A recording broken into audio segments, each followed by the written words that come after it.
Matius 14 ayat 1-12. Yohanes Pembaptis dibunuh. Pada masa itu, sampailah berita-berita tentang Yesus kepada Herodes, raja wilayah. Lalu ia berkata kepada pegawai-pegawainya, "Inilah Yohanes Pembaptis. Ia sudah bangkit dari antara orang mati, dan itulah sebabnya kuasa-kuasa itu bekerja di dalamnya." Memang Herodes telah menyuruh menangkap Yohanes, membelenggunya dan memenjarakannya, berhubung dengan peristiwa Herodias, istri Filipus, saudaranya. Karena Yohanes berkali-kali menegurnya, katanya, "Tidak boleh engkau mengambil Herodias."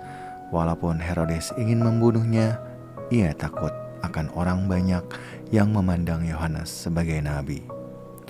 Tetapi pada hari ulang tahun Herodes, menarilah anak perempuan Herodias di tengah-tengah mereka dan menyenangkan hati Herodes, sehingga Herodes bersumpah akan memberikan kepadanya apa saja yang dimintanya.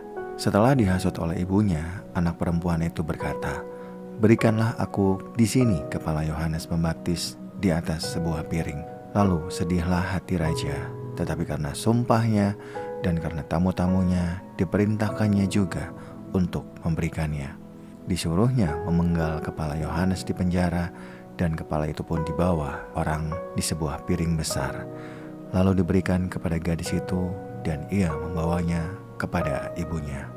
Kemudian datanglah murid-murid Yohanes Pembaptis mengambil mayatnya dan menguburkannya. Lalu pergilah mereka memberitahukannya kepada Yesus.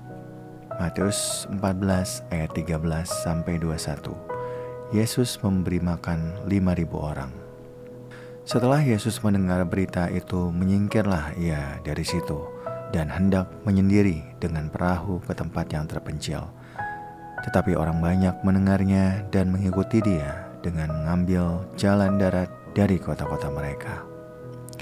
Ketika Yesus mendarat, ia melihat orang banyak yang besar jumlahnya, maka tergeraklah hatinya oleh belas kasihan kepada mereka, dan ia menyembuhkan mereka yang sakit. Menjelang malam, murid-muridnya datang kepadanya dan berkata, "Tempat ini terpencil dan hari mulai malam. Suruhlah orang banyak itu pergi supaya mereka dapat membeli makanan di desa-desa." Tetapi Yesus berkata kepada mereka, "Tidak perlu mereka pergi. Kamu harus memberi mereka makan." Jawab mereka, "Yang ada pada kami di sini hanya 5 roti dan 2 ikan. Yesus berkata, "Bawalah kemari kepadaku." Lalu ia menyuruh orang banyak itu duduk di rumput. Setelah diambilnya 5 roti dan 2 ikan itu, Yesus menengadah ke langit dan mengucap syukur. Ia memecah-mecahkan roti itu dan memberikannya kepada murid-muridnya, lalu murid-muridnya memberikannya kepada orang banyak. Mereka semuanya makan sampai kenyang. Kemudian orang mengumpulkan potongan-potongan roti yang lebih sebanyak 12 bakul penuh. Yang ikut makan kira-kira 5.000 laki-laki, tidak termasuk perempuan dan anak-anak. Matius 14 ayat 22-33. Yesus berjalan di atas air. Sesudah itu Yesus bergerak mendesak murid-muridnya naik ke perahu dan mendahuluinya ke seberang.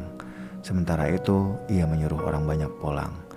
Setelah orang banyak itu disuruhnya pulang, Yesus naik ke atas bukit untuk berdoa seorang diri. Menjelang malam, ia sendirian di situ. Perahu murid-muridnya sudah beberapa mil jauhnya dari pantai dan diombang-ambingkan gelombang karena angin sakal. Kira-kira jam 3 malam, datanglah Yesus kepada mereka berjalan di atas air. Ketika murid-muridnya melihat dia berjalan di atas air, mereka terkejut dan berseru, "Itu hantu!" Lalu berteriak-teriak karena takut. Tetapi segera Yesus berkata kepada mereka, "Tenanglah, inilah aku, jangan takut." Lalu Petrus berkata kepadanya, "Tuhan, apabila engkau itu, suruhlah aku datang kepadamu berjalan di atas air." Kata Yesus, "Datanglah." Lalu Petrus turun dari perahu dan berjalan di atas air mendapatkan Yesus. Tetapi ketika dirasanya tiupan angin, takutlah ia dan mulai tenggelam, lalu berteriak, "Tuhan, tolonglah aku."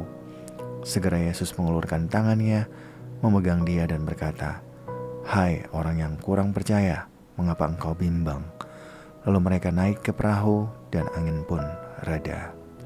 Orang-orang yang ada di perahu menyembah dia, katanya, "Sesungguhnya engkau anak Allah." Matius 14 ayat 34-36. Yesus menyembuhkan orang-orang sakit di Genesaret. Setibanya di seberang mereka mendarat di Genesaret. Ketika Yesus dikenal oleh orang-orang di tempat itu, mereka memberitahukannya ke seluruh daerah itu. Semua orang yang sakit dibawa kepadanya. Mereka memohon kepadanya supaya diperkenankan, walaupun hanya menyentuh jubahnya. Semua orang yang menyentuhnya menjadi sembuh.